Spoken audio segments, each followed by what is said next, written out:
My boyfriend and I started dating in July of 2014. He is the biggest optimist in the world and lived a pretty cushy life as the only child of divorced parents. We both lived separately and had jobs that covered all our bills and then some. He bought an expensive sports car, gaming computer, and purebred dog. He was in school while I had graduated a year before and started work at my first big kid job. Life was great, and the first 6 months were some of the happiest times of my life. The first week of January 2015, he was wrongfully terminated from his job. A new supervisor was on the warpath to replace everyone on his shift with his friends and waited until the new year, after the holiday rush was over, to start cleaning house. The government sided with him during the unemployment claim, and he started receiving benefits. He decided to focus on finishing school instead of looking for more work. This is where the cracks started. He was supposed to graduate that May, but he failed a class and couldn't, so he had to go to school in the summer. In June, his savings ran out, and he could either afford his car payment and insurance or rent. His lease was up at the end of July, so I agreed to pay his rent, and he could move in with me in July and finish school. He found out weeks before he was supposed to graduate that he needed one particular elective to get out. He had to go to school that fall too. I demanded he get a job to help with expenses, as I wasn't planning on having to support him for so long. A month or two, fine. 6 months? No. He got a job as an insurance agent for an extremely reputable company at the end of July. Turns out this job is commission-based.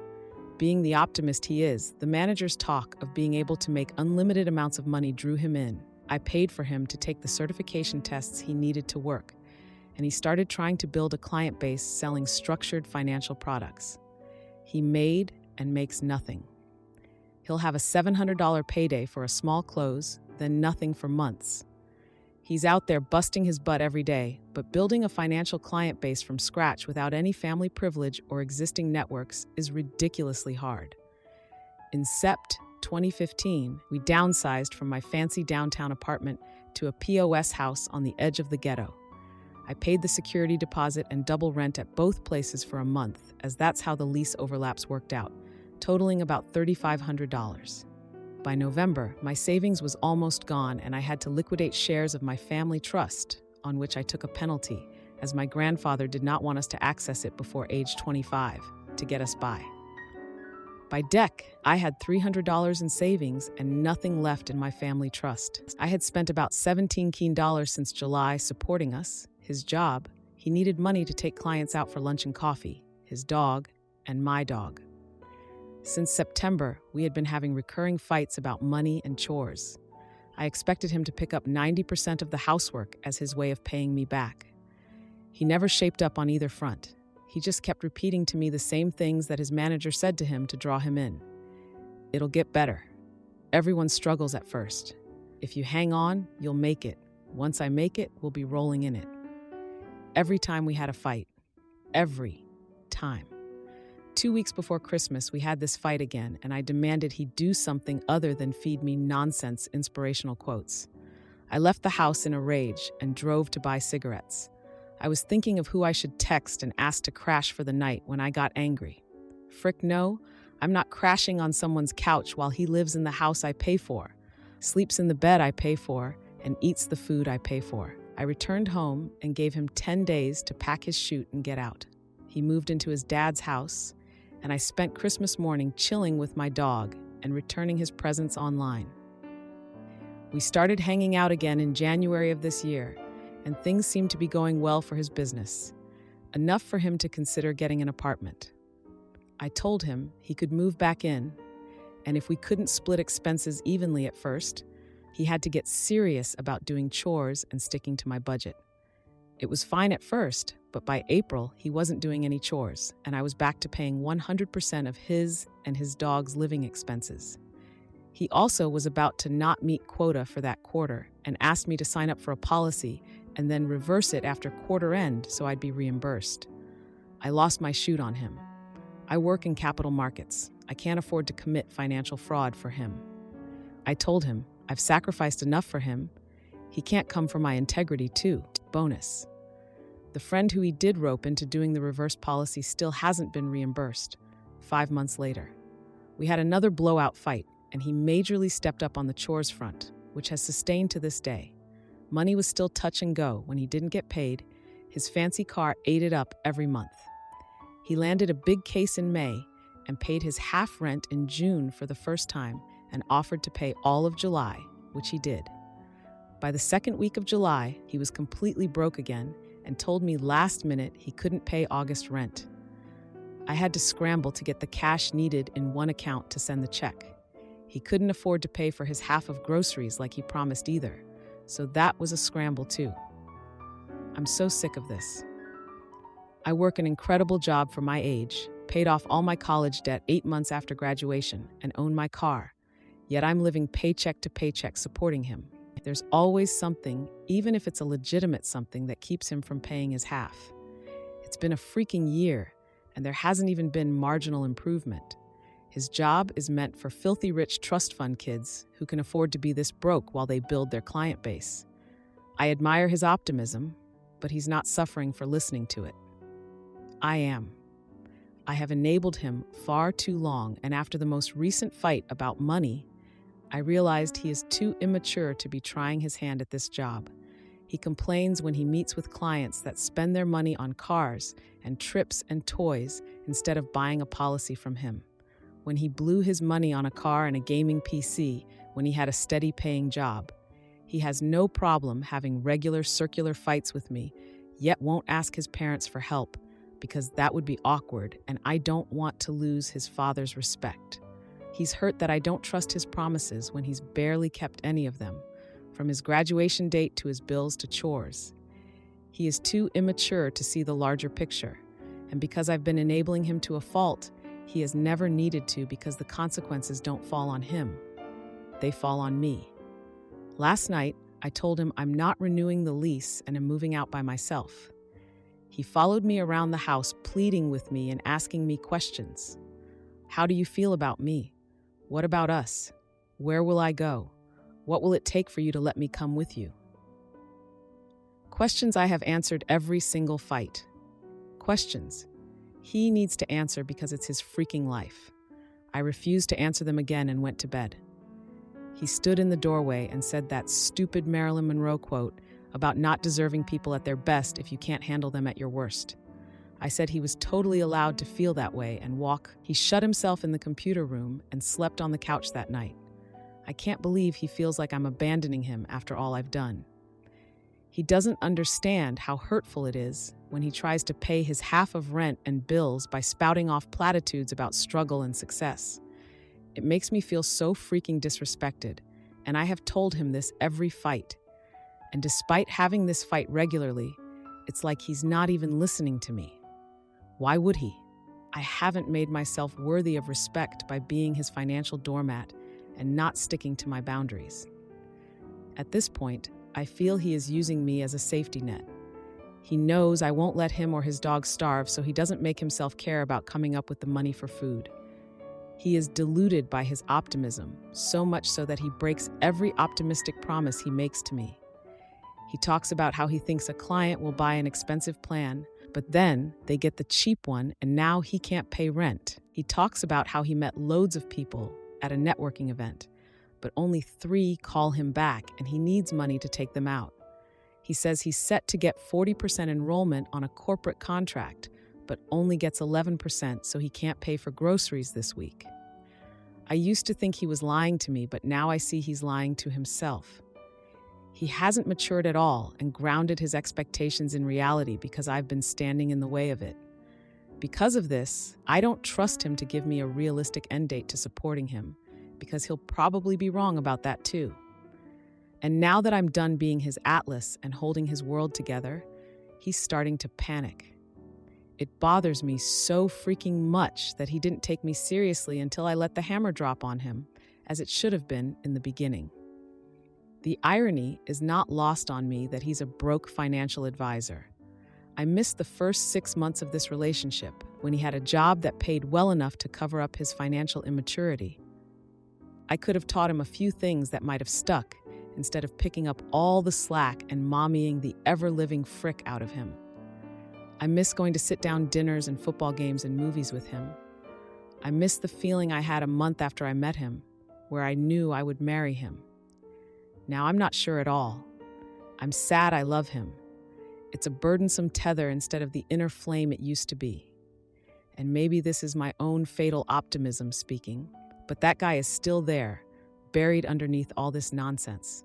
He just has to grow the frick out of it and take his own risks to learn his own lessons. I can't even explain how badly I want the guy I met back. I'm tearing up writing this. I agreed to him moving back in this year because, according to him, he only needed a few more months to make it and be stable. And I wanted that for him so badly so we could go back to enjoying life together.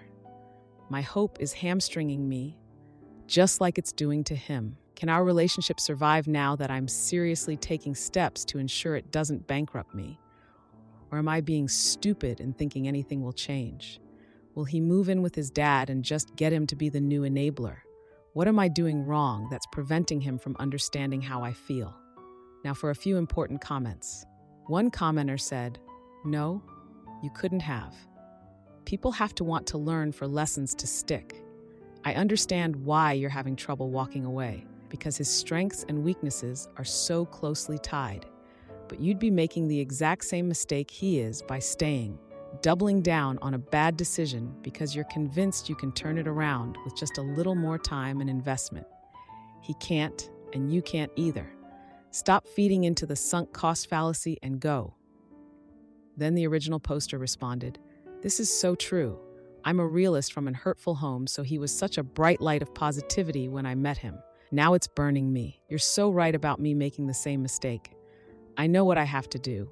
It's gonna suck doing it, but I'm worth it, to myself at least." Another commenter added, "There's no hope. You cannot change anyone but yourself. He's the only one who can change himself. Instead of changing, he's doubling down on a philosophy that has proven to be a failure. Why isn't he getting another job? Even if he can't let himself unalive this dream and quit, he can at least work a second job, one that would actually pay minimum wage." The original poster replied, "He still has office hours during the day, and it infuriates me that they don't pay him for that. He can't get a second job for that reason, as he's meeting clients before and after common working hours. He can't even be an Uber driver because his fancy car is on the restricted cars list. And frick if he's going to take my car too. I hate his stupid freaking car so much. It represents how financially immature he is, because he didn't even use his money wisely when he had it and continues to butt-fuck him to this day. Did I mention he hasn't paid taxes or registered it either because he doesn't have the money? Not sure who will be paying that inevitable ticket, but it sure as hell won't be me." Another commenter shared, "While he's certainly to blame for being irresponsible, I think you also share the blame for spending over $17,000 on someone you had been dating for less than 2 years at that point, and then taking him in again and putting yourself in the same situation. You ask if your relationship is repairable, but this isn't just about what he can do to shape up. What are you going to do to avoid making a series of very stupid choices again in the future when he messes up again? You can't control the choices he makes, but you can control the choices you make, and you've made very poor ones. Personally, I would never want to put myself in a relationship with someone who can't support himself and had sucked my bank account dry like that. I would feel like his mother, not his partner, and that's supremely unattractive. You're better off cutting your losses and learning from this." The original poster agreed, saying, "Totally agree with all of this. Can't even explain how disappointed I am for doing this to myself. This is what started a big fight about chores." He complained about a lack of intimacy, and I blew my freaking lid. I pay for all his shoot, cook and clean, grocery shop, run errands, do things for the dogs, and he wants more? Why would I want to frick my child, was my response. Another commenter asked, "I'm not sure I understand how you went from living in a nice apartment to living in a ghetto and spending $17,000 in the course of 6 months, all because this guy moved in with you. You were already paying for your living expenses too, right? So all this guy should have added to what you were paying by yourself is the food he ate? I mean, the guy sucks, dump him and all that. but I feel like we're missing a part of the story. The original poster explained, I paid for his rent, utilities, groceries, his dog's food, any fast food or restaurant we went to, his test certifications, the deposit on the new apartment, clothes, a business suit for his job, and any client expenses he had. He paid 1.5 months' rent in a year. Otherwise, I didn't see a dime from him. Everything I paid for. That's the whole story. Finally, a commenter suggested, do you know his parents well? Maybe you should have a candid talk to his dad and outline how deep a hole his son is in. You can't give any more of yourself to keep him afloat, but his own family should. I mean, not pay for him, but be there when he stumbles, because he's going to. Now for the post. Both his parents hate me. Both are intense Christians who think what's happening is recompense for not getting married before living together. I'm the atheist harpy who stole their little boy from Jesus. They don't know the extent of what's going on, just that we are strapped for cash. But I guarantee if I told either of his parents that I spent $25, $30 supporting him, they will shrug and tell me to learn from it. Well, a lot has happened since I made my first post. I guess I'll address it sequentially, since that's how I'm operating right now, moment to moment. After I made that post, I decided to truly cut him off. I changed the Wi-Fi password, froze the credit card I gave him, applied to close our joint accounts, and threw out any gifts I ever gave him. We were planning on attending a dork convention over Labor Day in Atlanta, for those familiar with the con scene, that I had budgeted paying for both of us over a year ago. I told him he couldn't go unless he paid for his half of the hotel and tickets, $600. Not sure why I did this, instead of shooting straight and admitting he was out of his gourd if he thought he could go. Shouldn't have played any games, but I'm kinda glad I did, because he told me he'd have $1,000 to me by the end of August. Over text, too, in writing. I was floored. Suddenly, he can come up with money for a weekend of partying and a chance to reel me back in? I said I would apply that to August's bills, then he could start paying down the rest of the $25 he owed me for supporting him this past year, before he could spend his money on luxuries like out-of-state vacations. This was over text, and he never responded, and slept on the couch again that night. That was a Friday. Saturday morning, he left the house around 9 a.m. with his dog, leaving all of his crap in my house. I piled all of his and his dog's stuff under his desk and got rid of any pictures of him around the house. I blocked him everywhere but Facebook and text. I went to 2 rental house showings, loved one of them and the landlord, put a deposit down that day, went on multiple walks with my dog, as well as a long trip to the dog park, and celebrated, vented, drank wine through Twizzlers with my next-door neighbor and her boyfriend. Ex-BF never returned that night. Sunday, I spent the day working on cosplays and outfits for the convention, as well as goofing off with my neighbor and dog. It was lovely. I kept waiting for this wave of sadness and regret to hit me, but it never did. He had been out for 24 hours and his name wasn't on the lease. I texted him that his claim to residency was gone and he needed to come get his things with 24 hours notice. He said he was coming that night. I said 24 hours notice. He agreed to Monday evening. Monday, he picks up his stuff in his father's truck and gives me back the key. Hours after he left, he added a song to our shared YouTube playlist, Say Something by A Great Big World. I added Gravity by Sarah Bareilles and Too Good by Drake, then removed his access to the playlist the next morning. Yay, middle school communication methods. Wednesday, his best friend texts me like nothing is wrong. Thursday, I text my ex about when I can expect his check in the mail. He doesn't respond. Friday morning, I email him. At this point, as far as I can tell, he's gone no contact with me.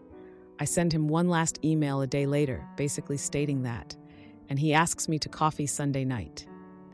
We met up for coffee. He never mentions repayment at all, but in the discussion about our feelings, we both felt the same way about this. Betrayed, abandoned, hurt, and distrustful of the other person. He felt I had lied when I said I was fine supporting him, and basically insinuated that I wouldn't want to be repaid if I believed in us, because otherwise I was actually loaning him money under the guise of love and setting him up to fail. When I realized he felt just as used as me because I cut him off from my money, I knew I was done. My stomach sank like a weight. I let him finish talking, then we parted ways. He asked if he could contact me. I said I needed a break. The next day, I emailed him about the $1,000 he promised me and reminded him he never discussed repayment at our meeting. He didn't respond for days. Then the day I was set to leave town for the convention, he replies saying the money was on the way. Cool, it can sit in my mailbox for 5 days while I'm out of state. Also, during this time, he was telling mutual friends we were going through a rough patch, yet my friends were finding him on Tinder and OKC. I partied my tail off for the entire convention, and when I came back, the check was in an unpostmarked envelope in my mailbox. I cashed it and sent him an email telling him such and asked that he use snail mail for future repayments instead of trespassing on my property when he knows I won't be home. I seriously wonder if he was looking for the spare key I left with the dog sitter. So creepy. He replied to that email with some mushy, "I love you and I know I fricked up things," claiming he is too nice and can't say no, and his urge to help others makes him neglect himself, and he needs to work on that.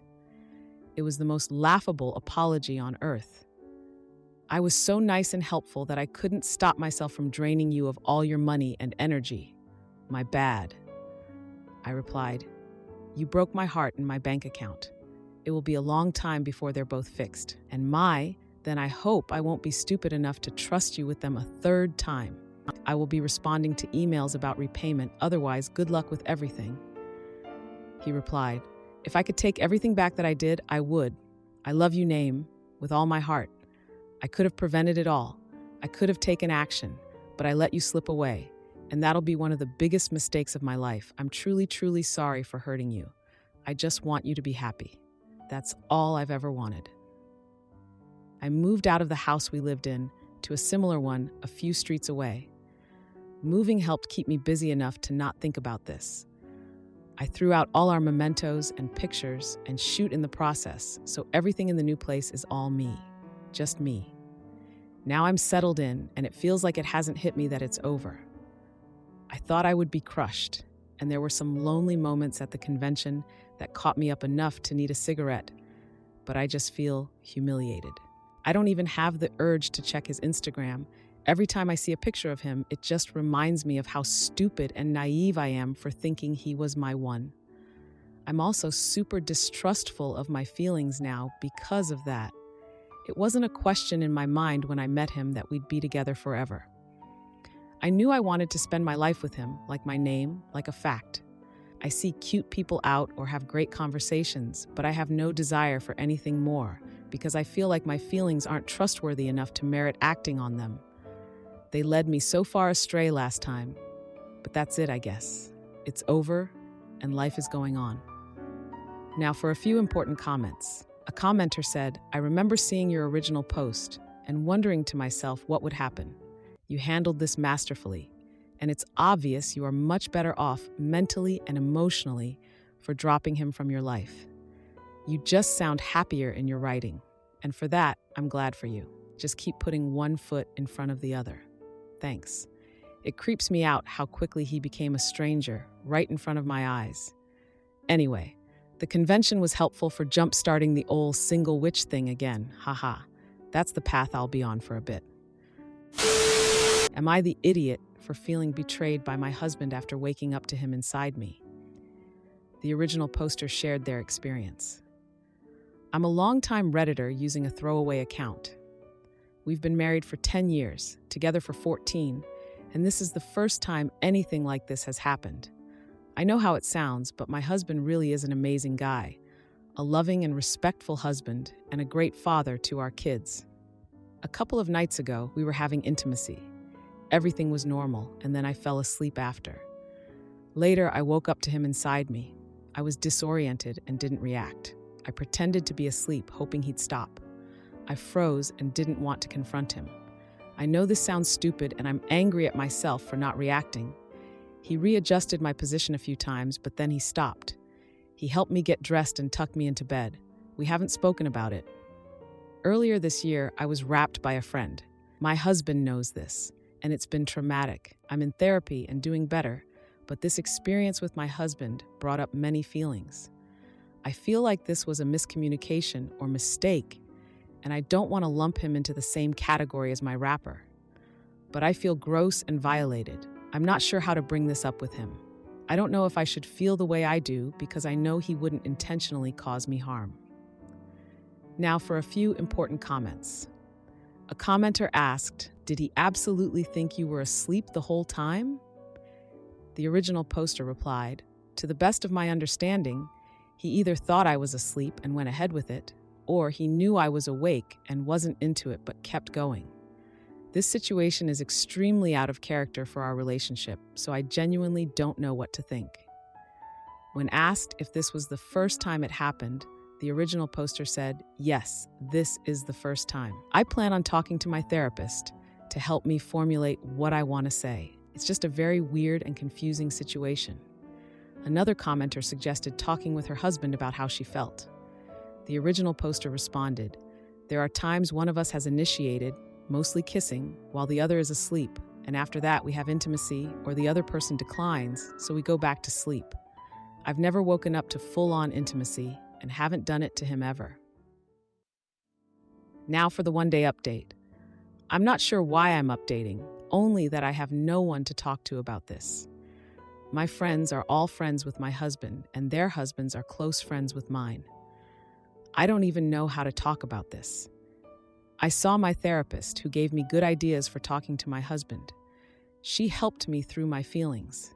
One thing she said that stuck out was, "I'm reacting like this because I'm meeting you where you're at with this, not because I don't think this is very serious. The gravity of it is setting in now, given my recent history. I talked to my husband last night. I think I did well in getting my points across.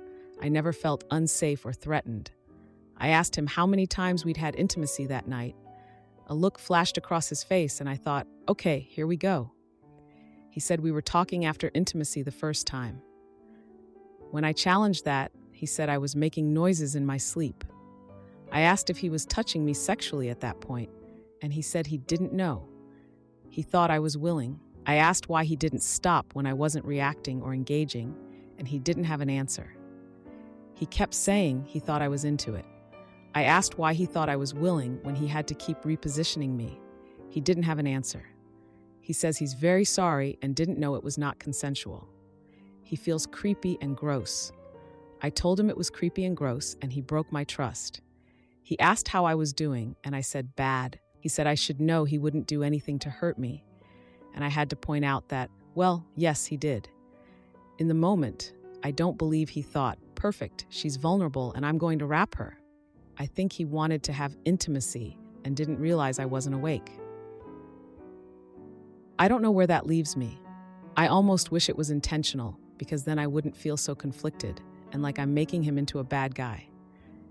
If you made it this far, thanks for reading. Not sure I'll update again. Now for a few relevant comments. A commenter asked if the original poster believes she has been wrapped or attacked. Yeah, I believe it's wrapped too, and I can feel myself reacting the same way I did earlier in the year when my friend did it to me. It's not good. I just have no idea what to do next. It's interesting that you say that, because in the first conversation I didn't use that word. I said I felt violated and kept saying I was asleep and wasn't conscious for most of it. He said he was sorry and that he thought the intimacy was consensual. In the second conversation about it, he was getting upset and frustrated and said he didn't want this to fester and for me to get depressed about it. I was shocked and straight up said, "I feel like this because I feel like you wrapped me," and he freaked out. I thought wrap was implied from our first conversation, but intentionally mentioned it in the second.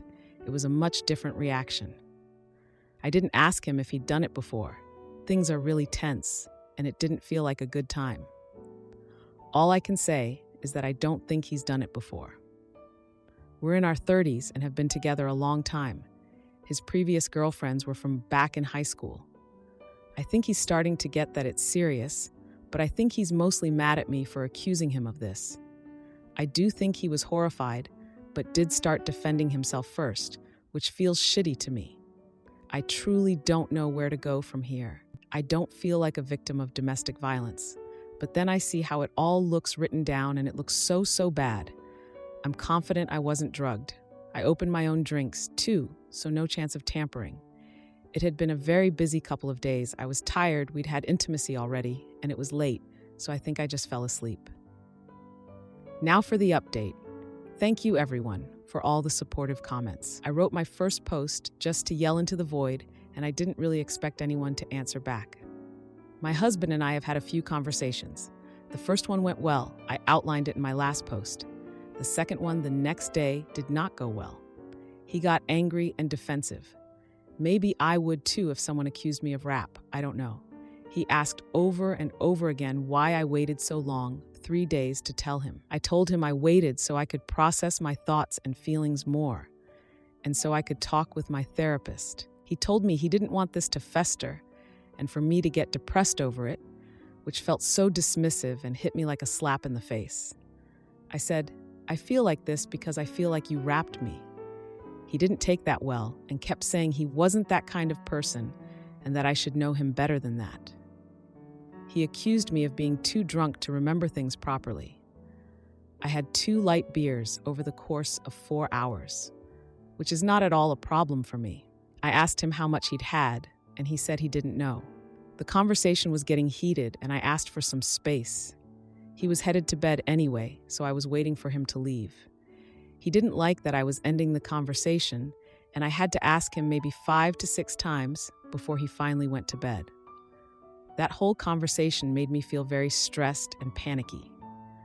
The third conversation was last night, and I kept it short because I wanted to be alone. He apologized for how he reacted. He said sorry and that he'd never intentionally do anything to hurt me. I thanked him and explained why I wasn't happy with how he reacted. I asked him how intimacy ended, because I realized I actually have no idea. He said it was over when he came, so that was horrifying to me. He reiterated that he thought I was awake and that he has no explanation for what happened. Frankly, I'm insulted because you're telling me I usually frick like an unconscious person? That's a joke. I'm actually crying. I read a comment on a Reddit thread yesterday that said, sometimes genuinely messing up has genuine consequences. I felt a lot of relief reading that because even if it was an accident, I still feel traumatized. I don't have to forgive him or sweep it under the rug because he said it was an accident. Thanks for reading, and thanks for the support. I don't think I would have had the confidence to challenge his version if it weren't for you guys. Now for a few important comments. Exactly, him accusing me of being too drunk doesn't actually lessen his guilt. I've said this before, but I feel like people have this idea of what rap is, and always by a violent stranger in a dark alley. I've talked a lot with my therapist about this too, and rap is so much more nuanced than what's typically portrayed on TV or headline-grabbing stories in the news. He's trying so hard to skirt blame because he can't see himself as one of the bad guys. He suggested maybe I was too drunk to remember, but at the very most, I was a tiny bit buzzed. I had 2 drinks over 4 hours, and by that time, another 1-2 hours had passed. But yeah, either way, if he thought I was too drunk, he shouldn't have been having intimacy with me. Hearing him say that made me sick to my stomach. Just disgusting. It made my adrenaline spike. Now for another update. I, female 32, and my husband, male 34, have been together almost 15 years, married 10. I'm going to try to keep this concise, but the whole thing is in my post history. Last week, he had intimacy with me while I was asleep. He believed I was awake and participating consensually. He's very remorseful and upset at having misinterpreted the situation and at having hurt me so badly. I was rapped earlier this year by a friend, and this situation with my husband is bringing up and compounding a lot of that trauma. I know how this all looks on paper. Up until this point, he's been an incredible husband and father, loving, caring, supportive, and we had an active intimacy life. The problem is that this has shattered my trust, and if I'm being honest, some of my love for him. I look at him and I feel angry and disgusted. I'm sad at what happened and sad for what I feel like our relationship has lost. I want him to comfort me, but I can't be touched by him.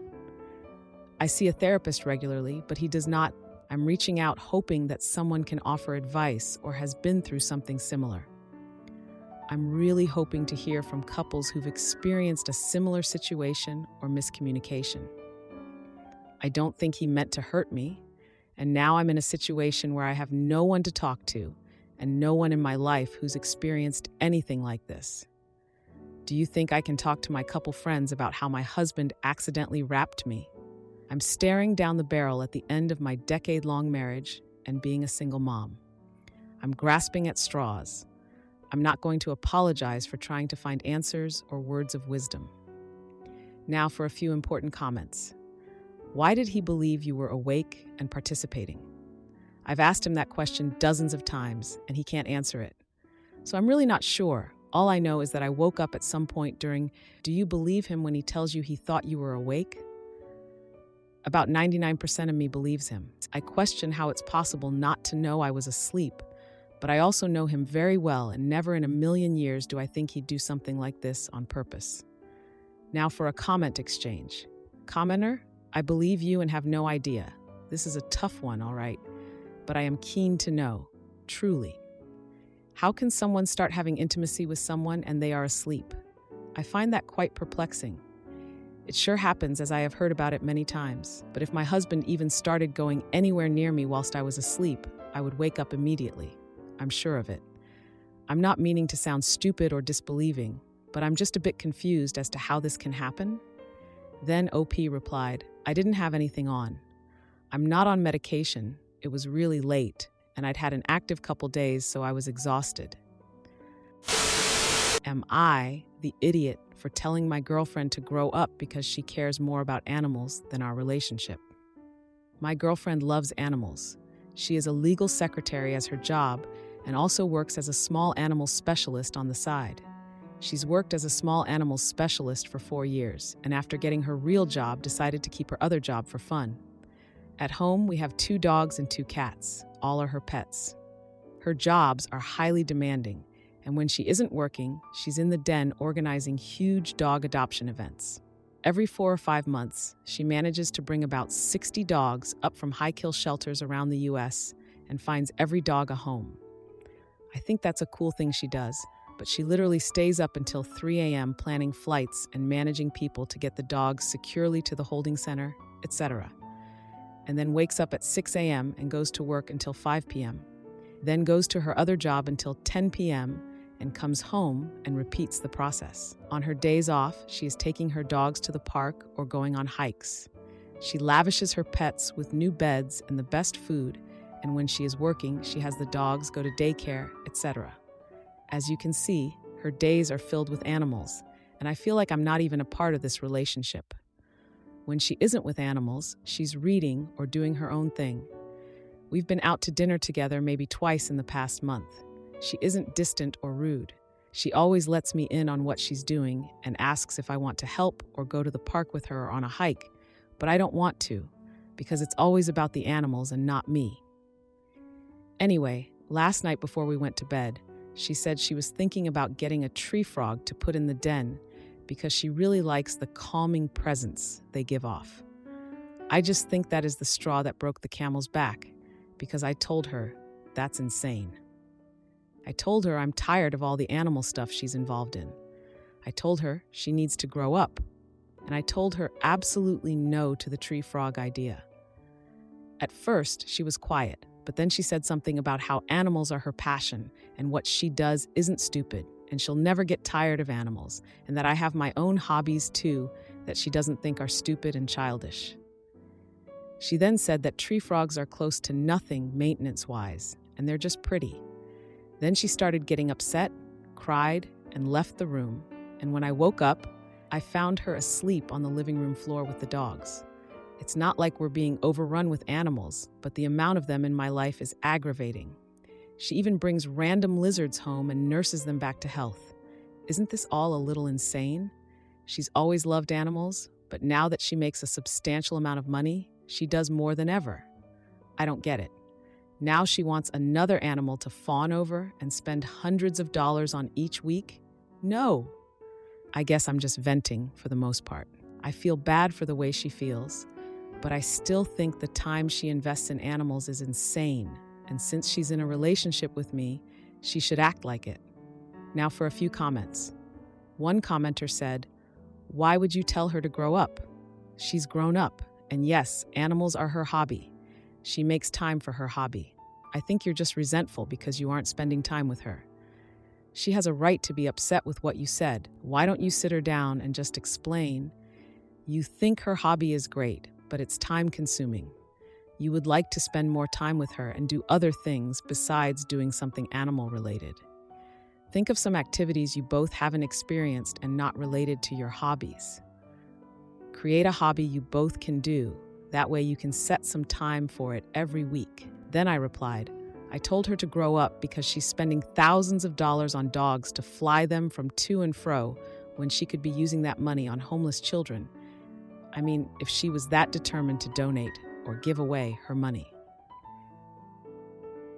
Another commenter responded, "I was with you up until this statement. Who the hell are you to decide what charities are important? There are millions of charities in the US. Is every single one that you don't agree with wrong? Are you the only person in the world who gets to decide what is important? Your basic issue with your girlfriend is that she doesn't have enough time for you. That's a perfectly rational reason to break up. But to try to tear down her work that she is so passionate about just makes you look like an immature butt." Then another commenter said, "Then you'd be writing about how your girlfriend is too focused on homeless children and still doesn't pay attention to you." I replied, "No, I see the point in donating money to homeless children, and actually doing something about it is even cooler. I honestly don't understand why she needs to dedicate so much time to animals." Now for the one-day update. After reading comment after comment about how I didn't support my girlfriend or care about her passions, I started to see where I was wrong. I do care about her passions. I, personally, am burnt out of animal care. I should have communicated that better besides blowing up on her. I still, no matter how many protesting comments I get, will never understand why she donates so much money to just animals and not anything else. That was why I told her to grow up. That, and I think her passion for animals is childish, sort of in the way that kids love fairies or mermaids. I feel like it's a phase she never grew out of. I love dogs too, but her deep love of animals is something I looked over because she always had good jobs and she's very pretty. I think a lot of people were misguided in calling me a douchebag simply because I missed spending time with my girlfriend. No, I am not jealous of lizards. I think it's absurd to come home and find her bandaging up some lizard's foot or open up my fridge to find a tub of mealworms to give said lizard. I've always loved how dedicated she was to things. Whatever she's doing, she's giving 100%. I just wish she directed that passion to things that really matter. Helping animals is nice and all, but it's not really changing the world. However, I am still deeply in love with the beautiful, sensitive, loving girl I met 5 years ago, and all the comments made it clear that I was being rude to her. So I wrote her up an apology letter and went to the nearest pet store to get her a tree frog. I got the tank and lamp and even crickets. I set up the whole tank in the den where she wanted it and named the tree frog Jinx. I thought my apology and me buying the tree frog would help her see I care and that her passions are cool. Anyway, I waited for Jessica to get home, and finally when she did, I told her to go look in the den. She seemed upset still and said, "Thank you for the tree frog. I actually bought one before I got off work and had a friend set up the tank for me. It's in my car. I'm gonna go get it. Thank you." She brought the tank in and asked if we could talk for a little bit in our room because she had some things on her mind. She said she didn't want to jump to conclusions, but our relationship wasn't heading in the direction she wanted, and maybe I should find someone more suited to what I like. Maybe a quieter, less busy life. I explained to her that I love her deeply. I just want her to tone down her animal life, and she said she can't because it's not only her passion, but all the money she makes from being an animal specialist goes to the animals for adoption, vet care, housing, and money to the people who foster the animals when she can't. She said if she toned anything back, she would lose a huge part of her, and I thought she was being extreme. I told her I loved her, and if that's her choice. She said she loved me too, but my actions showed I can't and won't support her. She then referred to many times in our past when I refused to show up to her adoption events, and most memorable for her was when I wasn't there when she was accepting an award. It all became very clear that she didn't want to be with me anymore, and once again, she was choosing animals over me. I accepted it and told her to live her life as she pleases. I told her that I thought she should give money to homeless children too, and she said, sure. Do you know any organizations I could help with? But I didn't have any suggestions, and I was already angry and felt like she was giving me a slap to my face. She said that I was missing the point. We ended the conversation shortly after that with us splitting up, and her saying there are things in life that I don't understand, and she can't make me understand, and it's just as frustrating for the both of us. I agree with her about the frustration part. She said that I can spend as much time as needed to clear my head, and I'm allowed to stay here until I find a new place to live. Unfortunately, the house is hers, and life is going to be weird to adjust to alone. But she's right that it will be less busy and more quiet, which I'm excited and looking forward to. I am also happy about not having to share my home with a tree frog, her 2 dogs and 2 cats, and whatever other critter she brings home for the night. Now for a few important comments. One commenter said, "Oh shoot, it's not even your house? I thought it was at least shared. You tried to tell an animal lover who helps more than most not to get another animal in her own home? You're a special kind of stupid." Another commenter added, "Did you seriously just compare caring for real-life animals to mythical creatures? You are so dense that if you were dropped in an ocean, you would sink right to the bottom. I'm proud of her." Then another commenter chimed in, "I love dogs too, but her deep love of animals is something I looked over because she always had good jobs and she is very pretty. So on top of being a moron, you are also a shallow jerk."